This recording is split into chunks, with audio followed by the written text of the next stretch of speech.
Hello, ladies and gentlemen, and welcome to another edition of Wrestling Talks and Thoughts. I am your host, Saheem the Dream. Ooh, yeah, it's your boy J Mac Main. J Mac Main. We are here to bring the audience feeling us okay. We're glad we're back. Yes, sir. We are back. You guys are catching us live on Facebook. Give us a thumbs up. Give us a heart emoji. Subscribe if you are catching us on YouTube. Give us a subscription. Give us a like. Hit that comment section below. Let's get started, wrestling fans. Let's talk about what's going on right now in wrestling, man. Let's talk about it. Randy Orton returned. Apparently, Randy Orton is back. We have some news and rumors concerning CM Punk. We have some. They said that some tension is raised reportedly backstage. Is running high at the NXT tapings. And as you guys know, you guys have read the articles that there are going to be some major changes for the NXT roster. The brand itself as a whole. The brand itself, yes, that's true. The brand itself. Was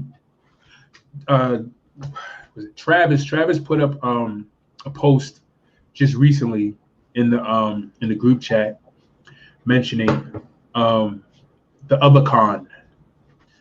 I mentioned it last show that there was another guy. There was a guy and a female who has like power of attorney over Vince McMahon. Not power of attorney, but like have power to supersede Vince McMahon's authority when it comes to hiring and firing due to budget cuts.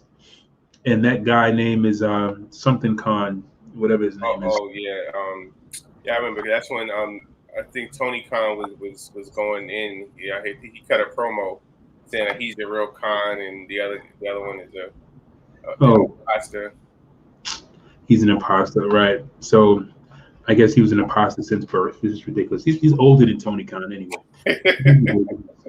this guy talking about he's an imposter. Tony Khan, you need to chill. What is this guy name? Nick Khan. That's his name. Nick Khan. Nicholas Khan. Other Khan. I'm looking at the article right now. Nick Khan has passed Triple H as Vince McMahon's right-hand man in WWE. That's the article that Mr. Travis has sent to us about Tony Khan. I was about to say what about Nick Khan? You said what? I was about to say what in there? What were we watching? Oh no, it was a commercial. Oh. Yeah, so Nick Khan, this guy has power of attorney to say, hey, you know what? I'm going to fire whoever I want to fire. In the same ranks as Vince. There's a woman too who has some level of pull as well. She could do the same thing. She was hired on. I believe they were hired maybe a year ago during the whole pandemic. So they're responsible for some of you guys wrestlers being fired, if you will, being released because actually they were responsible. I said this last show that they were responsible for saving them like, $250 million or something like that last year. Or maybe it was $250 million or maybe I think it was either $250 million or $25 million. But it was a significant amount of money that they saved them through due to budget cuts. So there you have it, guys. That's why you guys have not seen Bray and all these other people continuing on in the rosters because of budget cuts, because this guy is apparently saving money. But let's talk about the interesting topic at hand. This is the one I found the most interesting: the NXT roster reboot. So I'll read the article. Jay, you can tell me what are your thoughts Tensions are reportedly running high um, with the whole roster as far as where people are going to go and what's going to happen. All right, so this is the article here. 13 WWE NXT talents: Bronson Reed, Bobby Fish, Leon Ruff, Tyler Rust, Jake Atlas, Mercedes Martinez, Asher Hale, Giant Zingier, and Zachariah Smith, Kona Reeves, Ari Starling, Desmond Troy, and referee Stefan Smith have been released. These are the people that have been released. Were released this past Friday night, and word is that major changes for the NXT brand are on the way. It was reported today by Andrew Zarian of the Mat Men podcast that there is a lot of chatter on the NXT cuts among USA Network higher ups. One top USA official said to be disappointed by the way things are going with the NXT brand. That's because Finn Balor's not there. I'm gonna tell you that's the reason why. The perception from many is that these upcoming changes will be negative. Perception means everything, especially when you are working with partners who are not pro wrestling fans and don't have deep knowledge of the talent. In reality, are the changes coming to NXT a bad thing? Time will tell. Zarian added. Uh, Regarding major NXT changes in the works, PW Insider reported on Friday night that discussed changes include a new NXT logo. I like the new logo. I like the logo, but hopefully it's a dope. It's a logo that I don't know changes the belt too. I like the belt, but whatever. New lighting and a new look, a different format to weekly USA Network TV shows, and a focus on younger talent. It was then reported over the weekend by Wrestling Observer Radio that the releases were a part of a larger change in philosophy for NXT. WWE Chairman and CEO Vince McMahon made the call on the cuts. But talent relations head John Laurinaitis and Senior Vice President Bruce Pritchard were also behind them. Not Shawn Michaels or Triple H. It was also... The ones who actually there and runs NXT had no say so in it. Right. John Laurinaitis. Yeah. My issue is this. Vince just cannot just relax. Like, he wants to control everything. And it's starting to get frustrating, honestly, because it's like, all right, you have Raw, you have SmackDown, you have control over those things. Yeah. Now you want to control NXT because I feel behind the scenes, and we'll never know, but I feel behind the scenes him and Triple H are butting heads a lot, because it's like they're releasing all these talent, and all this talent is going to AEW or and making AEW relevant. And now Vince is like, okay, well, we need a splash. I need NXT guys. And Triple H is like, no, I'm not giving you my guys, because one, I have to continue running NXT, one, and two, you take my guys to the main roster and you misuse them. Yeah. So I think that's a fight, within their having. So now I guess Vince is like, yo, this is my company, so I'm just gonna, just instead of trying to go through you to get guys, I'm just gonna just take over the brand, and whenever I feel like bringing a guy, like it or not, I'm gonna bring him. Yeah. Like I said, me personally, I don't think there's anything wrong with NXT. The only thing I do agree that they needed to do is change the arena. Because I was talking to this guy at one of my coworkers. He's a big avid AEW fan. He watched Raw, SmackDown. He watched AEW. He doesn't watch NXT. And he said he don't watch NXT because it's low budget and it's hard to watch. And to be honest with you, I kind of agree. If NXT was in an arena like Raw, SmackDown, or something, or a decent, or it doesn't even have to be a big arena. The Capital Wrestling Center is small, so it's like looks low budget. But if you take them to like an arena or somewhere a little bigger, where it looks a little bit more easy on the eyes, NXT will be, you'll have more fans. But it's just like you have them, and you don't want to make them like a developmental brand. You want to make them a third brand, but they don't look up to par as your other two. So I think I think everything was fine with it. You just have to put them in a bigger spotlight. You know what I'm saying? So it's easier to watch. Yeah, this is pivotal for this. This is the reason why I wanted to uh, bring up this article. This is pivotal. I hope Sean is watching. I know Sean read this article. I know Ant read this article. I know Ethan read this article. I know Sean Schaefer read this article. I know all the guys in the group read this article. I know Dre Rumble read this article. I know you guys read this. I know you read this, Jay. But this is the pivotal piece in this article that I wanted to point out because I was watching uh, another like news report on this whole article about what's been said about the reboot of the roster. And when it came to this small article clipping, this piece, they just mentioned this part, which I thought was the pivotal part. And I was like, see, again, like we have such a value. I mean, like, see, like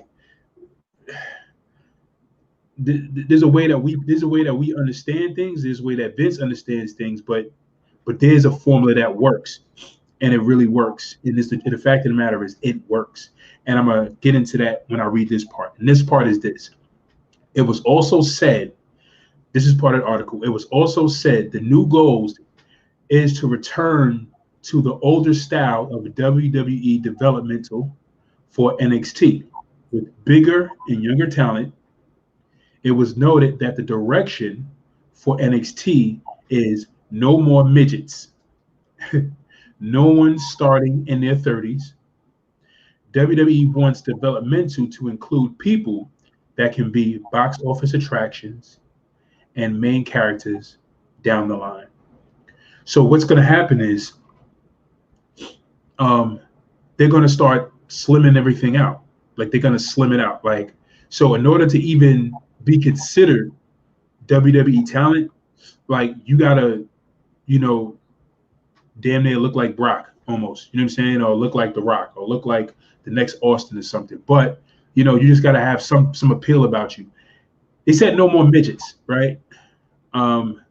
Sean Keys is in the building. Yes, Sean, you are here. Thank you, Sean, for joining us. Yes, Sean, I'm glad you're here.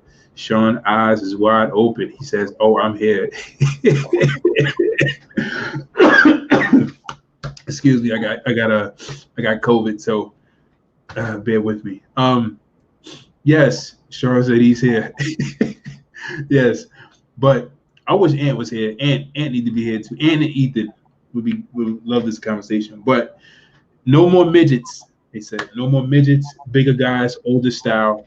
And again, we like small guys, but small guys and big guys should mix it up. And I believe, and I felt. Listen, we know that Triple H and Shawn and William Regal were doing a phenomenal job in NXT. They were doing a phenomenal job. There's no question about that. Nothing about what they were doing needed to change at all.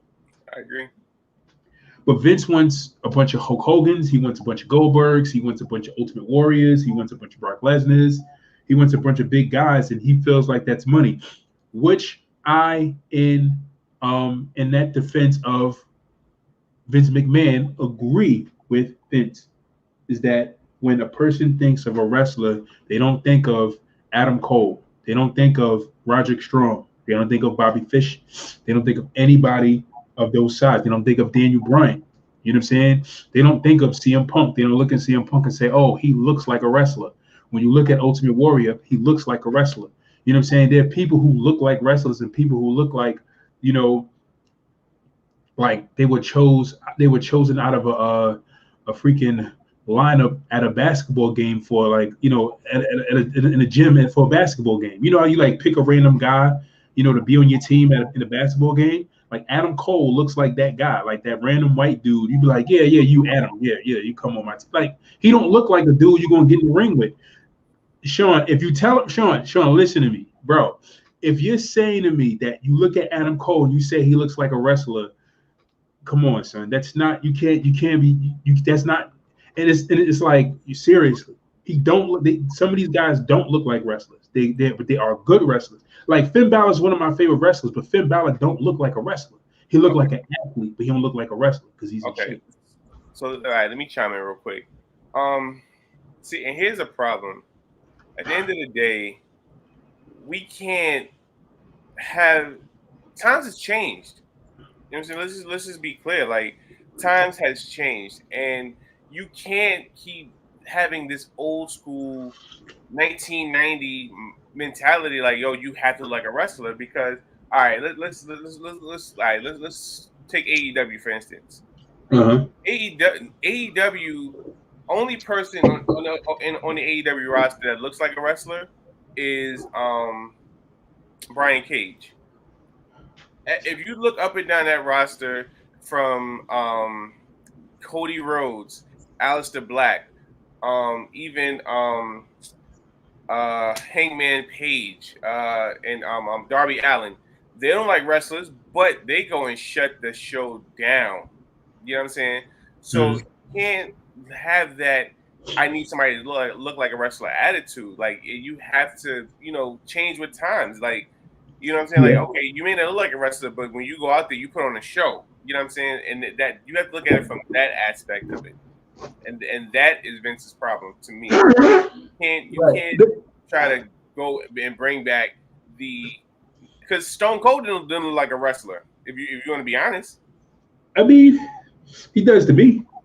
Nah, Stone Cold did not have a wrestler look. I mean, if you didn't watch wrestling or he wasn't as popular as he was, if you saw him in the store, you'd be like, oh, hey, you know what I'm saying? Stone Cold didn't have that bodybuilder chiseled look. No, he didn't. That's Rock true. gained that first either. The Rock gained that over time, and Triple H also. When Triple H first came, he didn't have that look either. Right. You know what I'm saying? They all gained that, over time. Hogan and Ultimate Warrior, yeah, they had it. Look at Brett. Brett didn't have that. Oh, he's a wrestler. I mean, outside of long hair. Yes, if Brett had short hair, you wouldn't think he was a wrestler either. So it's just like you can't go have that mentality that wrestlers all have to look like this big chiseled thing because then it's like, okay, we're gonna see a bunch of Bobby Lashley's and Braun Strowman's wrestle throughout the whole company, and that's gonna be boring. Now that's true. I totally agree. Sean Key says, "Listen to the fans and stop telling the fans what they like." No, I totally agree. But I agree because if we don't have variety, everything is going to look the same and it's going to be boring. But what I do disagree with though, is that what I definitely disagree with is that having that saying that smaller guys are better wrestlers is not true. Saying that smaller guys will deliver as better entertainers is not true. That's something that Vince was saying. Not Vince. Sean was saying, like the features in smaller guys. And it's not in smaller guys. It's in the performer. You know what I'm saying? Like we have not had a small charismatic guy come across WWE and carry the business in a Austin, Rock, Hogan manner ever. Daniel Bryan was probably the closest, and Daniel Bryan still, huh? You don't think Sean did? No, Sean didn't. You don't think so? No, in a Hogan capacity, in an Austin capacity, in a Rock capacity. After okay, well, after the whole Brett thing, I think Sean did a great job. With keeping the company in good hands. No. He did. Yeah, like my dispute is not that whether he did a bad job or not. My dispute is because let me clarify because I don't think I'm clear on what I'm saying. Because I don't think what I'm saying is a capacity. I mean, like he didn't have the star power to keep the same level of fans engaged in WWE when he was the top performer. Like the ratings declined when Sean and Brett and Diesel were on the top. Like they declined. That's that's history. That's a historical fact. The ratings went up when Austin got that belt. And then after Austin, you had The Rock, you had Triple H. Like those are the only people that came after Austin that was able to continue on. And then you had Brock. You know what I'm saying? Then you had Angle. You know what I'm saying? Who, and some of the other people who kept it afloat. And then, you know what I'm saying? But the main guy who really came after, The Rock, Austin, and Triple H was John Cena. You know what I'm saying? But Shawn had great matches. He was a great performer, but the ratings declined. When Brett was champion, ratings declined. You know where everybody was tuning into? WCW, because Hogan was over there. You know what I'm saying? So I'm just saying, like, and he's a bigger guy. So my thing is this: is like, you have Shawn, who's a smaller guy, and he did a great job. But Shawn is not even a small guy. Shawn is like 6'1". Brett is 6'1". Those guys are not small. That's not. But at the same time, too, you gotta look at it like this. As also, we're talking about the '90s. You know what I'm saying? Things in people's mindset was completely different in the '90s. I bet you, if you ask anybody right now, their top 10 list of favorite wrestlers right now, I bet you maybe 2 or 3 maybe big guys. I promise you, it'll probably be dominated by small guys. Probably so. Now I definitely agree with you. Probably so. I mean, most people. I mean, like the main guys that people usually put on their top 5: Shawn, Brett, Undertaker, Austin, Rock, Macho Man, Hogan, Punk, Cena, and I would say Jericho, and I would say Edge. But those are like the top people I think people tend to usually mention. That's like, I think I mentioned like 12 guys, but those 12 guys usually are people's like top. You know what I'm saying? Like, but yeah, I think it's a mixture though. But all those guys I named are all above 6 feet though. Right, and that's what I'm saying. I mean, I'm not saying they have to be under 6 feet. What I'm saying basically is, you know what I'm saying, you can't look for that chiseled, you know what I'm saying, that wrestler look, like, you know what I'm saying, because prime example, your BFF Dolph Ziggler, he definitely doesn't like a wrestler, but he goes out there and puts on shows. Yeah.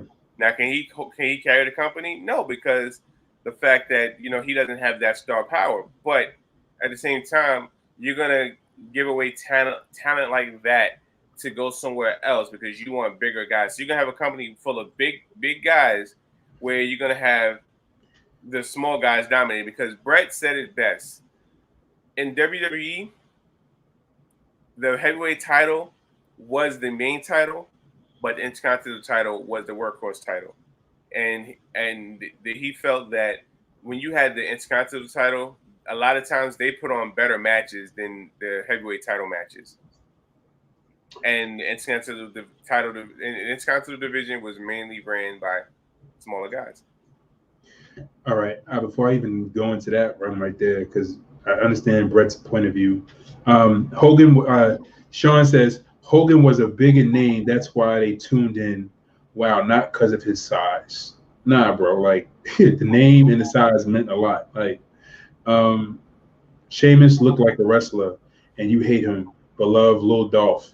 Yeah, I said Finn Balor is my favorite wrestler right now. Like, my favorite wrestlers right now is Finn, Roman, Dolph. I mean, y'all know who my favorites are. Like, you know what I'm saying? Roman's been my favorite since the Shield. Finn Balor's been my favorite since. Bobby's one of my favorites. You know what I'm saying? Yeah. But just because Sheamus is big don't mean he's a decent wrestler. You know? He still sucks, Deshaun. He's still horrible. He's still horrible, man. Sheamus is horrible. I don't care what you say, Sean. Can't convince me he's a good wrestler. Care how many what those stupid moves called? What's that? The Claymore boot? What is it called? What's his the bro kick? The bro kick, yeah. whack. Called the Claymore boot. See, that sounds better than bro kick. Nobody, bro, who cares about that move? Remember, he used to say bro before he used to kick. He used to be like, bro, and then he kick you. That's how corny he was. You don't even remember that, Jay. That's how whack it was. Look at that. You don't even remember that. Look, you don't even remember it. I bet you Sean don't even remember that. Whack moves. Exactly.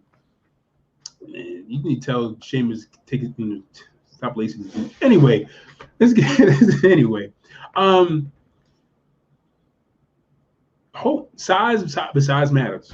Okay, so Brett said the title, the Intercontinental title was a workhorse title. I think it really became a workhorse title once Macho Man and Randy and Steamboat had that classic match, right? Because prior to that, you had Macho Man who was carrying it around like it was the WWE World Heavyweight Championship. Like Macho Man, in my opinion, is probably the greatest Intercontinental champion because the way he held that belt, he held the belt almost is equal to the way Hogan held that world title. So in my opinion, Macho Man is like probably the greatest Intercontinental champion. So the way Macho Man held it, that's how he held it. So yeah, I mean, it is a workhorse title because so many competitors can go after the belt without sort of like jeopardizing the momentum of the person who holds the title or the momentum of the person who's actually getting built up to be the next person. Like it doesn't really, like take anything away from them if they lose the belt somewhat, but they can go back and forth to build some kind of momentum to be boosted up to be the next heavyweight competitor. But however, it is a workhorse title, but there's just so many legendary matches that happen with the world heavyweight title in the last decade that the Intercontinental title is not as prestigious as it once was. You know what I'm saying? Like that prestige has like went down. Like the best, Intercontinental kind of rivalry or series we had was Dolph Ziggler and The Miz. Who else? Shoot. You said Dolph Ziggler and The Miz. Yeah. I mean, Dolph and Luke Harper had a couple classic matches. I'm trying to think. You can go down the line. Like it was a ton of great Intercontinental title matches. Yeah. All right. Yeah. In my opinion, I think the last, before Dolph had the title and before Miz, I think to me, my opinion, the last golden like moment with the IC title was when Jericho, Chris Benoit, and Kurt Angle was all fighting for that IC belt. I felt like that was the best like time of that title, where they were going back and forth for that title. And the matches they were having just for that belt, like that was, to me, that was classic. Like I feel like there's certain moments I can't put over that. But hey, the whole discussion, the whole argument right today is just bigger guys, smaller guys.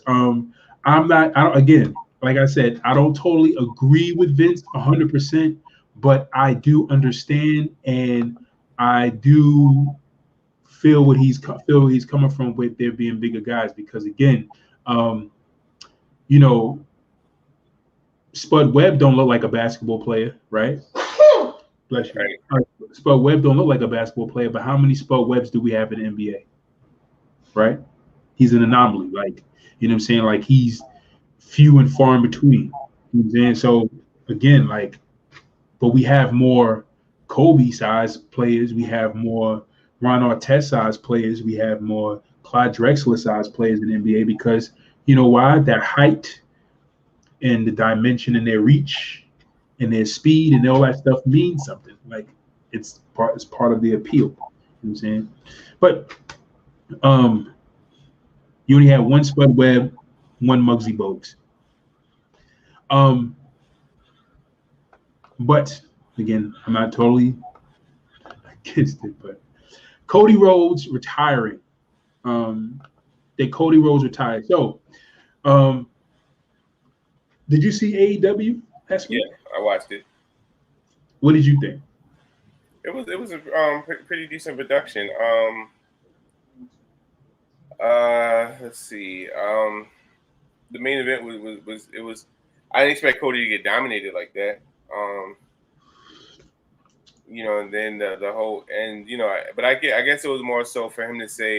I guess his promos were was actually more important than the actual match where he was like, "Yo, like we're not this side joints. We're actually competition."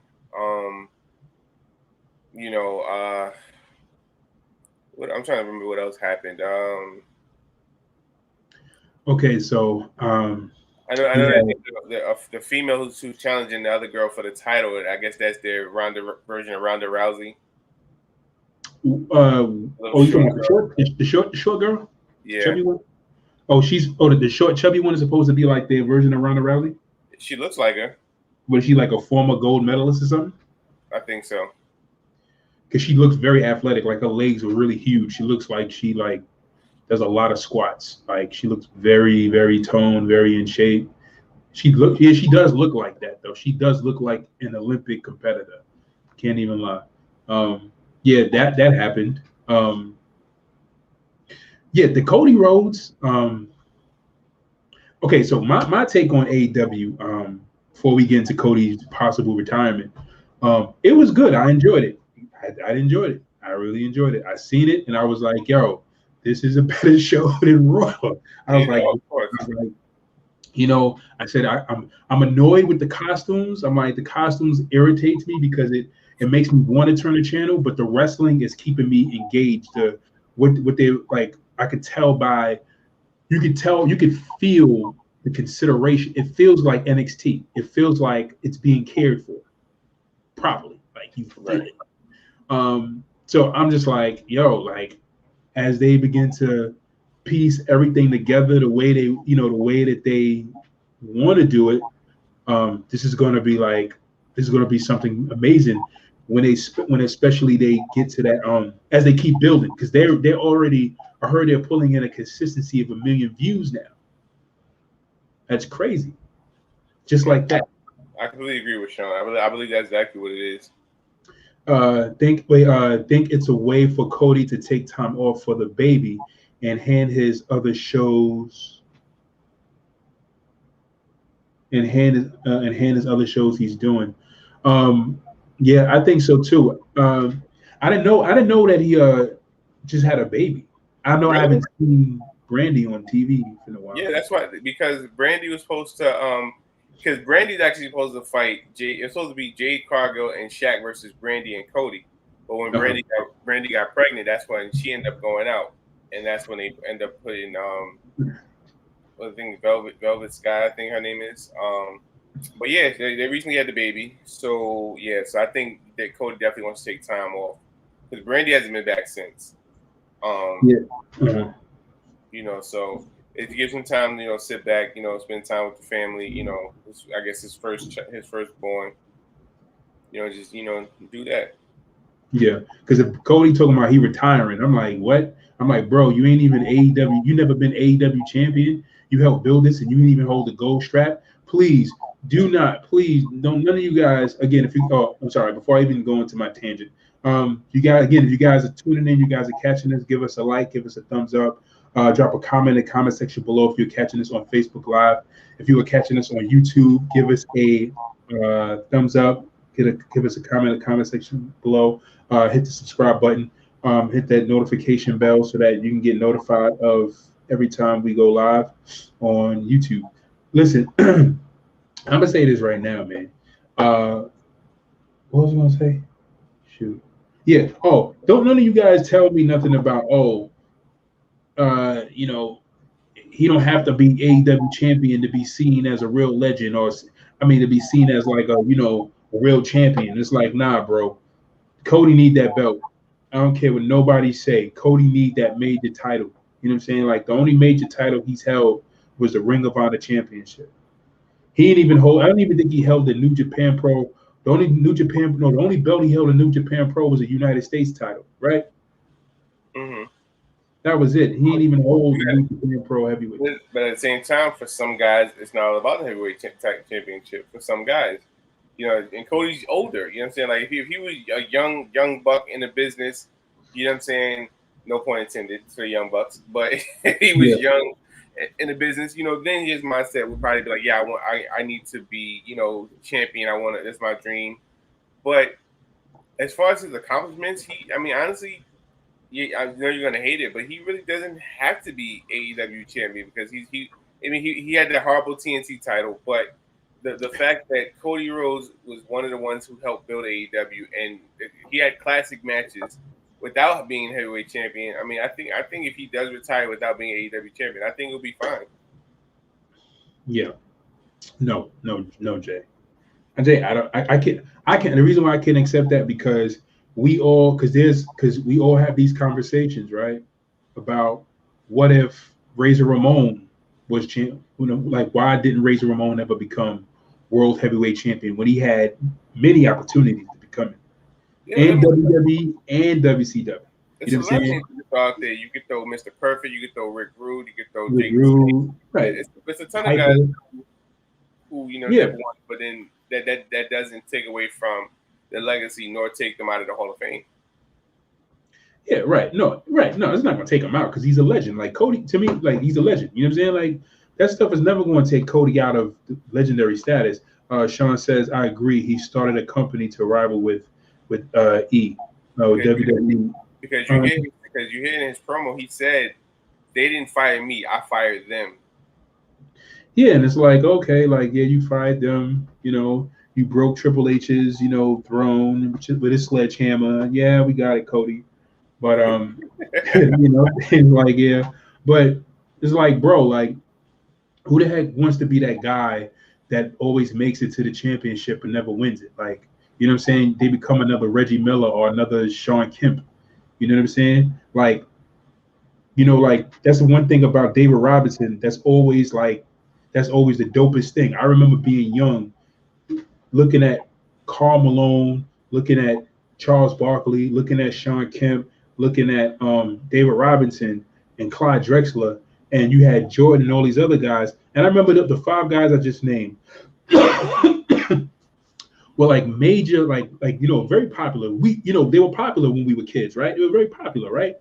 So in our minds, we figured one of these championships, these guys are going to win a chip. But it wasn't. These guys didn't win the chips. You had other people winning the chip. So Barkley never got his chip. Karl Malone never got his chip. It was until Drexler went over to the Houston Rockets and he got his chip. And then David Robinson got Tim Duncan. He got 2 chips. And David Robinson stayed on his team and he got 2 chips. And he said, all right, I'm retiring, and handed the team over to Duncan. You used to hate Duncan, didn't you? The Duncan. I like Duncan. You used to be like, nah. You used to be like that big doofy mother ever. I hate Duncan. I didn't like him then because I remember you going off about Duncan. Yeah, because I think that's when they used to play the Lakers and they used to dominate the Lakers. And I'm like, yo, that's when Kobe was my guy. And I'm like, oh my God, Lakers can't get through this team. Like, come on. You know what I'm saying? And then outside of that, when they used to play the Nets, it was more so like, oh, yo, like my team is playing them. That's why I don't like them. But I love Duncan. Duncan was the big fundamental. You know what I mean? He was Mr. Reliable. So I had no problem with him. But he just happened to be playing against my teams, and obviously, if you're playing against my team, I got to root against you. Yeah, but nonetheless, but that's my point. My point is that these guys, these great generals in basketball, played for years, and some of them never got a chip. Like my thing about Cody is like, yo, I think he needs a major title. He needs to have a major title. I don't want to, see some crap about, years later he gets like an honorary AEW title and they'd be like, even though you were never AEW champion, your matches were worthy of AEW heavyweight championship status. So we're going to honorary make you no, get out of here. No, give him the title and let's see him as champion. Hold the title as a champion. And I'm gonna tell you why. You know why? Because Cody, in that retrospect, and I don't mean this in a bad way. I mean this in a way where it's a reality because he would have to still put his money where his mouth is if he holds that AEW title because that's like, all right, you guys, WWE said I wasn't good enough, so I went over and made my own promotion. And then WWE is looking at it as like, well, you want us to push you to be a major star. Okay, major star. Now that you got your own promotion, why don't you hold the major title and see how major you can play? You know what I'm saying? You got to still put your money where your mouth is. You know what I'm saying? And that's the thing about Cody. It's like Cody ain't doing that. Cody ain't hold. The only major title he held was the Ring of Honor Championship in the NWA. Right, but then the backlash, or the contrary to that, would be, okay, you wasn't enough to be champion here, so you had to go create your own company in order to be champion. You know what I'm saying? So that would be the catch-22 with him doing that. So like Jeff Jarrett. Right. Oh God, who held the belt hostage for like what 7 years? Something like that. You know what? You got. You ready to be champ? I can show you I'm gonna be champ. And they're gonna be like, oh, so I'm gonna make my own company. I'm gonna be champ. I'm gonna show you. Yo, they talked about how ridiculous his booking was. It was so ridiculous that one night he wrestled somebody. I forgot who it was. I think it was Ron Killings, whoever it was. And I guess like Ron beats him in like a regular match or whatever. And Ron was supposed to be like the favorite to win the match or something or whatever. And then they go into the pay-per-view and Ron Killings, R-Truth, they're supposed to be fighting, right? And in the match, right? Real quick, in the match, Jeff Jarrett, right? Like it's down to the end of the match. Jeff Jarrett gets hit with like one of Ron Killings' finishers. He pins him. He kicks out, right? Then they're fighting, fighting again. Ron Killings hit him with another finisher. Jeff Jarrett kicks out. Long story short, Jeff Jarrett kicks out of like 3 finishers and like 3 chair shots to the head or something like that. And then just hit Ron Killings. He hits Ron Killings with like 2 of his finishes and the match is over. And I was just like, yo, what kind of John Cena Super Saiyan Superman BS is this? Like, that's how horrible this dude was really booking himself. Like, but I'm glad that Cody ain't doing the same thing. But it's ridiculous. What's the last thing? So they said tensions reportedly high at NXT taping. Tensions are reportedly running high inside the Capitol Wrestling Center at WWE Performance Center in Orlando ahead of tonight's WWE NXT taping TV. A new report from WrestleVotes indicates that the mood is an interesting one as tensions are high. The mood at the PC today ahead of tonight's TV show. Oh boy, tensions running high to say the least, the report stated. So with everybody being released, people are pretty much like, am I next? So people are on edge. All right. In other news, real quick, CM Punk praised for recent in-ring work for Heels. So I guess it's like this TV show called Heels that's on Showtime. I'm not even going to read the article, but he was on the show and he played Say Hello to Your New Favorite Wrestling Duo. So he was in a show called Heels. So I guess CM Punk has made his return to wrestling in a TV show as a wrestler in Heels. I guess it's not AEW or whatever the heck. I don't know. Anyway, all I know is this. If this year closes out without CM Punk returning to wrestling, y'all need to let it go. Let it go. Let that guy go. Let him go. Let it go. I get annoyed every time people do press on him.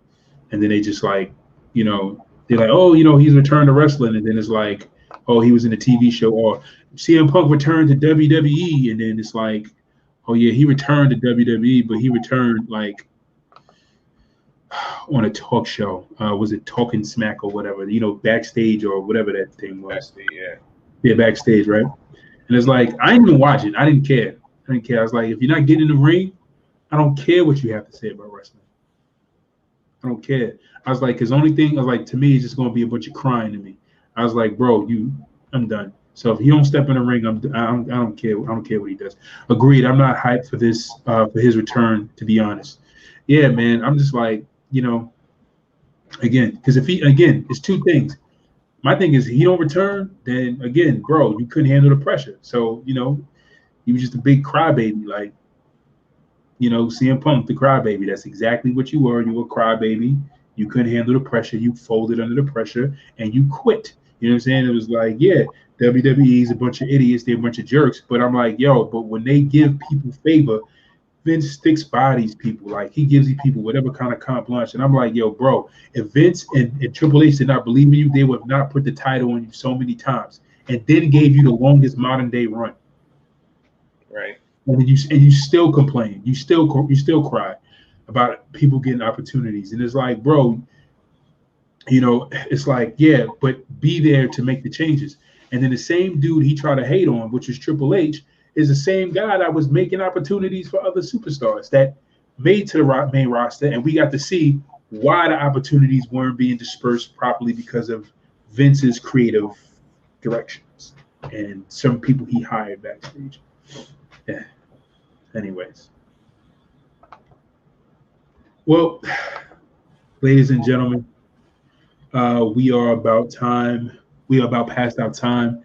It is 47 minutes. I have to go because my body needs rest. And I enjoyed chatting with you guys, me and your boy Jay McMahon. We thank you guys for joining us for another edition of Wrestling Talks and Thoughts. Again, when we go live, we're gonna go live. Well, AEW is tomorrow, right? No, yeah. Tomorrow. Tomorrow, NXT's tonight. Yeah, AEW's tomorrow. AEW's tomorrow, right? So listen, I'm gonna go live Thursday. Okay. Or I may go live after AEW. I think I'm gonna go live after AEW. I just want to see. I got, I have the time right now, so I'm gonna go live after AEW. We gonna go live. I mean, by the time AEW go off, I should be home. I can hop on with you. Yeah, just pop in. I don't know. Well, just pop in. But I think it's gonna be like around like 11 o'clock or something. Yeah, it's fine. Yeah, I get off. I'll be home by that time. All right. So as soon as it go off, yeah, we're gonna talk about it. But I enjoyed it. I enjoyed AEW. Yes, I did. I enjoyed AEW. I told you guys, I'm not a biased person. I just like to speak things as what they are. Speak it as it is. You know what I'm saying? But AEW is definitely great. Has some good stuff. I enjoyed it. I definitely enjoyed that match between Cody and Aleister Black. That's what I forgot to talk about. That match between Cody and Aleister Black. I'm gonna tell you why I enjoyed it, because I did not see that coming. I did not see it coming. It was unpredictable. I did not expect that. I thought they were going to put on like this great match, but he just got, like, Cody just got washed. You know what I'm saying? And it wasn't in a way where it was like, what the hell? Like, what the heck is this? It was just like, damn. Like, it's over, like, you know what I'm saying? But it was convincing enough to make you feel like there was something more that's going to come after it. You know what I'm saying? Like, the way the builds to their matches are good. So I can't wait to see what happened next. I have my thoughts on Kenny Omega. He's looking kind of overrated to me right now. I may get shot for that one. But but it is what it is. Listen, all right, let me get about it. Thank you guys for joining us for another edition of Wrestling Talks and Thoughts. I am your host, Saheem the Dream. You can catch us Wednesday night after AEW. Guys, hop on, holla at your boy. We are signing off. J McMahon out, and we will see you guys later. Peace. Peace.